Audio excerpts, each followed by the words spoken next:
Hi everyone, it's Lisa Mears here. Thank you for joining me. In this video, I'm going to be making a Christmas card using some of the new products in Pretty Pink Posh's Christmas release. And one of the products I'm going to be using is this adorable Christmas Cupcakes stamp set.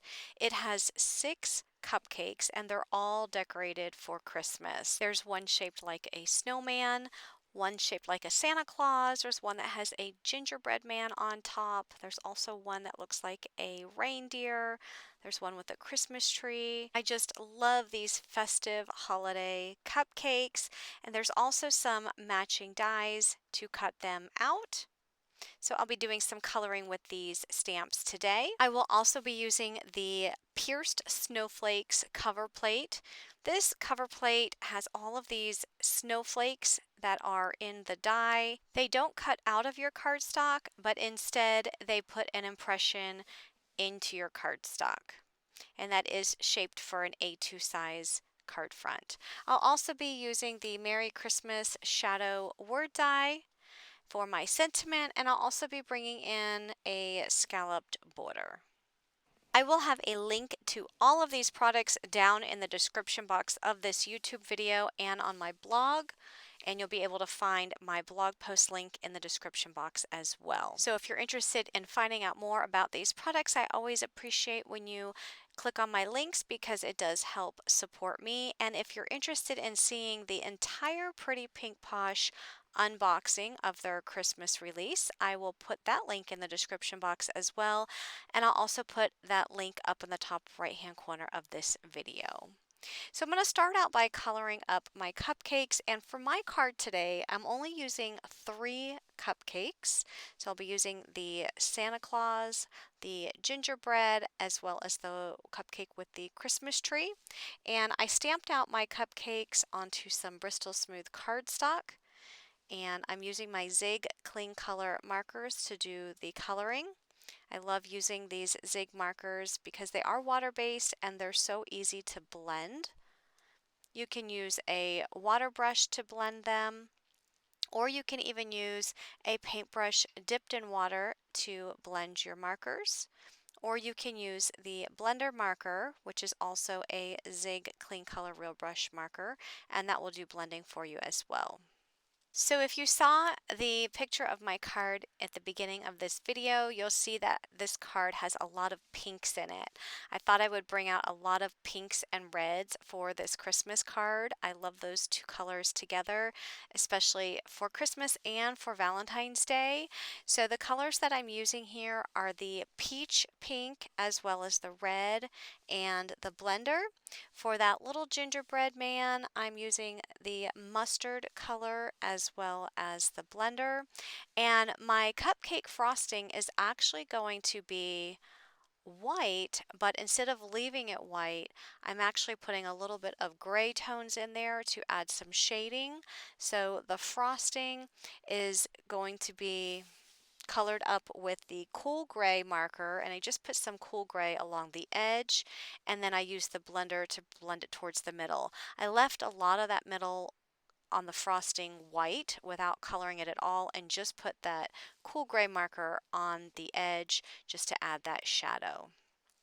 So for this next cupcake, again, I'm using all of those same colors that I used for the gingerbread man cupcake.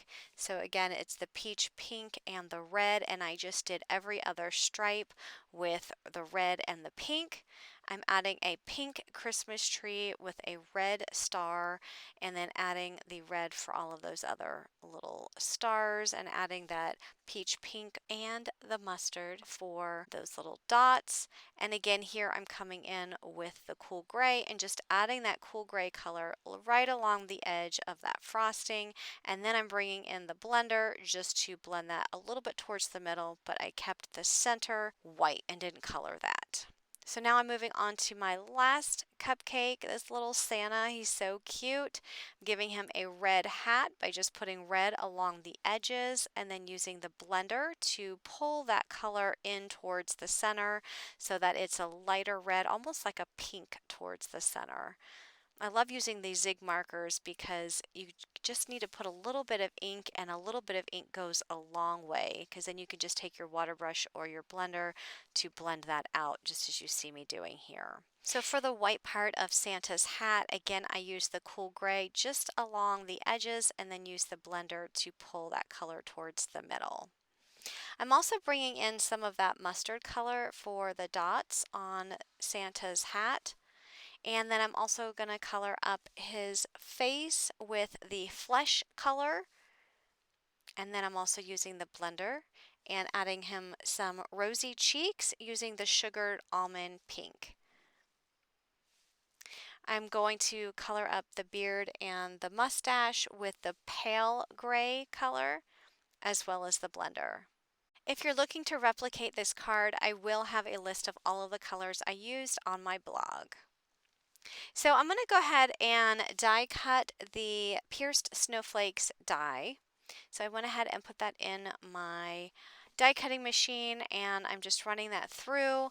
I have a piece of Bristol smooth cardstock that I'm using because I'm going to be using some Distress Oxide inks. I'm doing a little bit of ink blending, and the Bristol Smooth cardstock I find is the best cardstock in my opinion for ink blending.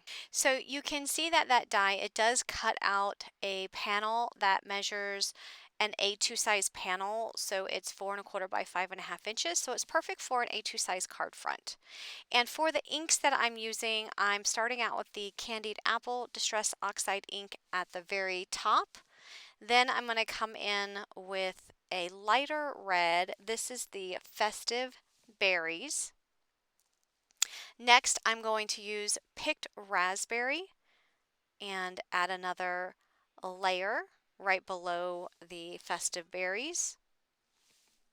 And then the next color that I'm going to use is going to be the Kitsch Flamingo. So you can see how I'm going from my darkest red to my lighter red to my darkest pink, and then going with some lighter pinks towards the bottom. So I'm going to use one more ink color here, and this is my lightest pink, which is the Spun Sugar. And I don't need to come all the way to the bottom because I'm going to add a snowy hill panel down at the very bottom. So I'm going to leave the bottom white. Now I'm just coming back in and going over some of the lines just to give it a little bit of a better blend. And now I'm spraying my panel with some water and laying down a piece of a paper towel to lift up some of the ink, and that just adds up for some more interest to that card panel. So here I die cut out of one of the scallop border dies a little hill. This is going to be my snowy hill, and I'm just putting it at the bottom of that card panel, and I'm just going to snip off the excess here. Now if you didn't have one of these dies to add to the bottom of that card panel, you could have just again left the bottom of that panel white to represent the snow, and then just add the cupcakes to the top of the card panel without that border. But I added the border so that I can tuck those cupcakes a little bit behind them like they're sitting in the snow. I die cut the Merry Christmas shadow dies out of white cardstock, and I'm going to add them to the top of the card right above the cupcakes. I'm not using the shadow, but if you wanted to use the shadow die behind that, you can. I didn't want to use the shadow because I wanted more of that red and pink to show. So I'm also going to be bringing in the Candy Cane Lane mix. This is one of Pretty Pink Posh's new holiday confetti mixes, and I'm adding some of the white snowflakes that are in that mix to my card. There's also some red pieces and some green, and there's also some candy canes in there. It's a really cute mix. I'll go ahead and add this panel to an A2 size white card base, and this is going to complete my card. I love how this card turned out. I love the pinks and the reds mixed with the whites. I think it's so pretty. Let me know if you liked this card by clicking that like button or leaving me a comment down below. And if you like videos like this, please click that subscribe button to subscribe to my YouTube channel and turn on your bell notifications so that you'll be notified when I release new videos. Thanks for watching, everyone. Have a wonderful day. Bye-bye.